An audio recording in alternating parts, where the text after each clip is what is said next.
this, we're joined by Jonathan Conricus. He's the international spokesperson of the Israel Defense Forces. Thank you so much for being with us, sir, on Middle East Matters. Thank you for having me.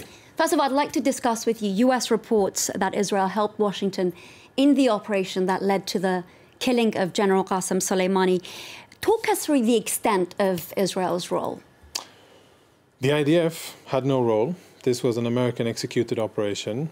Separate from that, I will say that Qassem Soleimani was a murderer, a terrorist with lots of blood on his hands.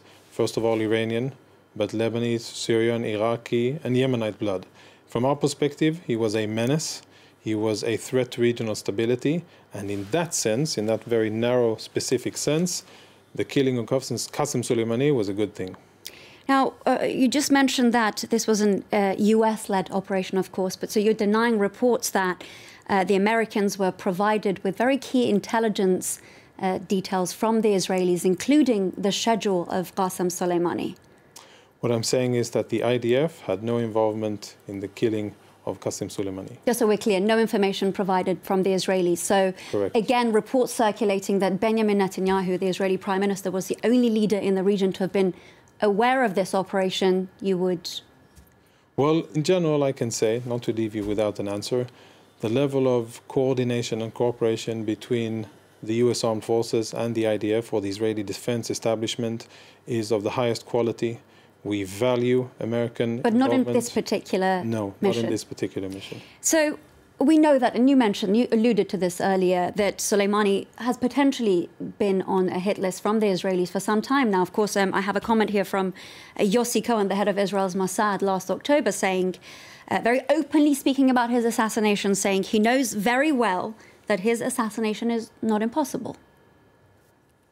Any terrorist who has the capacity, the intention to kill Israeli civilians or to terrorize Israeli civilians is, of course, a person that the Israeli Defense Establishment, and the IDF is part of that, will have an interest in.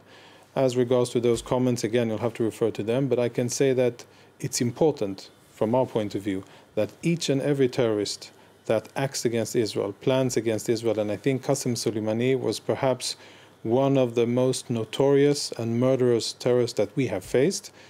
All of them should know that they are not impervious and that there are consequences to actions. But I put that into context and again reiterate the latest assassination of Qassem Soleimani was not done by Israel. Not done, and obviously no intelligence provided, as you mentioned. Now, the big question is here, who is set to benefit from the killing of Qassem Soleimani more? Because, of course, we've heard from various former US officials under the Obama administration saying that actually it's the Israelis that are set to benefit from this, more so than the Americans. Do you agree with that statement?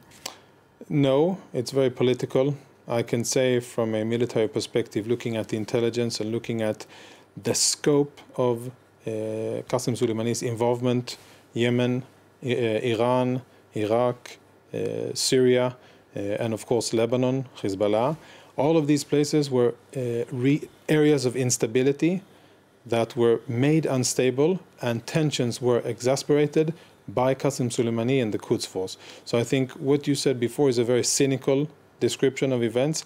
I think that for the immediate term, the region, the Middle East, has the potential of being more stable, more safe. Despite the fact that he was immediately replaced by his right-hand man, despite the fact that we will potentially continue to see the operations of the Revolutionary Guards Corps, the Al-Quds Force, in the region. And, of course, Hezbollah coming out to pledge continued support for these forces.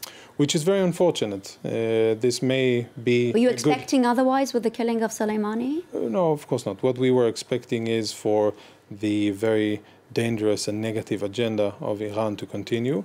But we also see this as an opportunity for the region, for greater stability. And the fact that somebody who, for the last 20 years, was busy creating conditions and planning schemes and destabilizing the area, the fact that he is no longer will surely set back the Quds Force. We don't think that they will stop their their export of terror. We don't think that that will happen. And we remained postured and ready for any such Iranian attack. But the bottom line is that there are opportunities here. Now, Jonathan Conricus, you just mentioned that there was hope for greater stability in the aftermath of killing General Soleimani. And there is a lull at this very moment as you and I are speaking. But of course, we can't deny the fact that tensions had escalated potentially to an unprecedented level only last week. Mm-hmm. Well, if you look at it from an Israeli perspective, Iran attacking Israel is unfortunately not a new thing. Over the last 2 years, Iranian forces under the leader Qassem Soleimani attacked Israel 6 times, all of these attacks unprovoked ones from Syria towards Israel. Fortunately, we were vigilant enough and we were able to thwart all of those attacks, and no Israeli civilians were killed or wounded. But from our perspective, Iranian attacks and Iranian destabilization in Syria, Lebanon, Iraq is not new. Yes, I agree that the tensions are higher and that there are And is that not of great scope. concern to Israel at this stage? Our primary concern is the safety of our civilians and our sovereignty. We are, of course, very vigilant, monitoring Hezbollah's activities, monitoring Quds Force activities in Syria, but also elsewhere, allocating a lot of intelligence resources to make sure that any plot against Israel is monitored and thwarted. Bottom line is that the fact that Qassem Soleimani is now dead provides different forces in the region with an opportunity to improve and stabilize. Well, Jonathan Conricus, thank you so much for speaking to us here on Middle East Matters. Thank you for your time. Thank you.